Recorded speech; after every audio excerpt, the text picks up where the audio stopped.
Physical media will always play an important part in preservation until David Zaslav finds a way to make it illegal. It may seem antiquated to some people, but to understand its importance, I think it's necessary to point out why the alternative cannot be the only option. One of the main counter-arguments leveraged against physical media is that you can watch a large variety of films for a small monthly fee on streaming services, while with physical media you have to pay for every single movie. What this overlooks is the fact that streaming is a complete minefield these days. It can seem at times like you could have every streaming service known to man and you still wouldn't be able to find what you're looking for. I have a fair deal of streaming services, and by that I mean my parents do, and I mooch off their accounts. But even with all these services, I can only watch a little more than a third of the stuff that's on my watch list. That is ridiculous, and these selections are constantly shifting. It feels like you need to do homework just to keep track of what is on where and when and what time period you can watch it. And that's not even talking about original content that straight up gets nuked from their original services, so now you can't watch certain episodes of certain shows or just all episodes of certain shows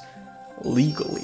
So you might be thinking, well, okay, but most of the movies I want to watch are on the streamers, so I'll just subscribe to those and rent or buy the others digitally. It will still be better cost-wise than buying physical media outright, because that requires I purchase every movie as well as a method to play those movies. And I guess sure, for renting, fine, but for buying? When Funimation went under and was bought by Crunchyroll, anyone who purchased digital copies of shows on there no longer had access to them. When you purchase something digitally, you aren't really purchasing that thing, you're purchasing the right to access it on whatever site you're on. So if something happens to that site, you're just out of luck. You spent your money on something that no longer exists. Additionally, are we trusting these sites not to try to pull some wacky shenanigans in the future to squeeze a couple more bucks out of us? The same tiers of organizations that routinely up the prices of their streaming services and put ads on previously ad-free tiers because Amazon really needs the extra money. Side note, how did putting ads in something paid ever become acceptable? This conundrum predates me, but I should not have to pay for a service to watch The Thin Red Line, only to have it occasionally be interrupted by an Arby's commercial. Additional side note, Arby's is the perfect name for Arby's. Like, you take one look at them and you're like, yeah, that's Arby's.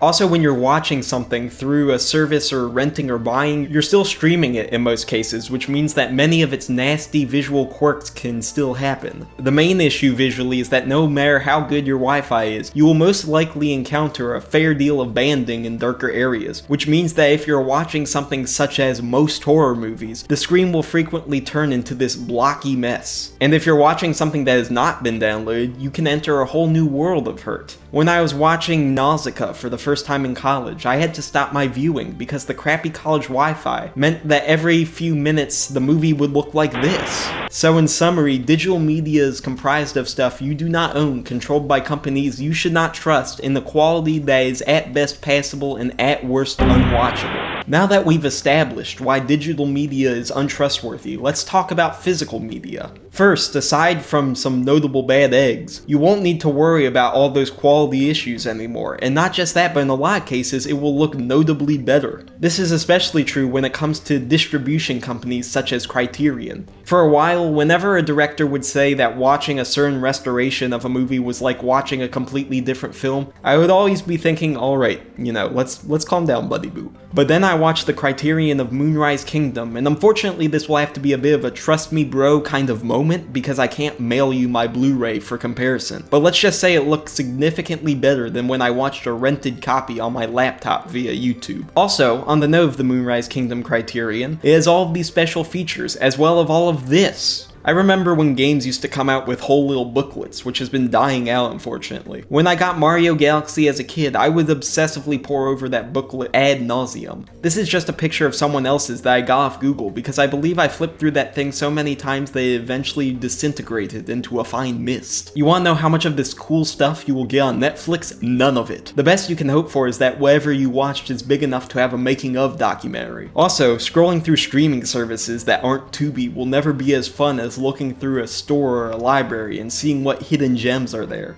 Without physical stores, I would have never found out that there is a Yokai Watch Just Dance crossover exclusively on the Wii U. Which brings me to my next point. Physical media can also serve as a decorative conversation starter. If I had encountered Yokai Watch Dance Just Dance special version digitally, how would I have been able to shoehorn it into every conversation I have with people who visit me? What would I say? Ah, I have something funny. Let me dust off my Wii U for a second and wait for it to boot up. Come on. Let me dust off my Wii U is a sentence that has not been uttered by a single human being for about half a decade. What you own doesn't define you, but I've always found it soothing that my decorations have another purpose besides just decorating. Now you may be wondering why bother with any of this when pirating is free? And yeah, I'm not immune to that either, but purchasing this kind of stuff is the best way to directly support the creators that matter to you. I'm not gonna stop you from pirating or streaming or getting digital stuff, because even though I prefer physical media, it's hard not to see the appeal of getting something instantly for free, an appeal that I myself indulge in. But if you abandon physical media altogether, we are just going to be stuck with a limited pool of media that we can absorb, and that media is going to be confusing to access and in a worse quality, while small creators who create groundbreaking works of art will be left in the dust. So while you can do anything you want, I do hope you give physical media a chance, because if you do, you will find a better way to watch, listen, and interact with your favorite works in a way that more directly funds the people who made them.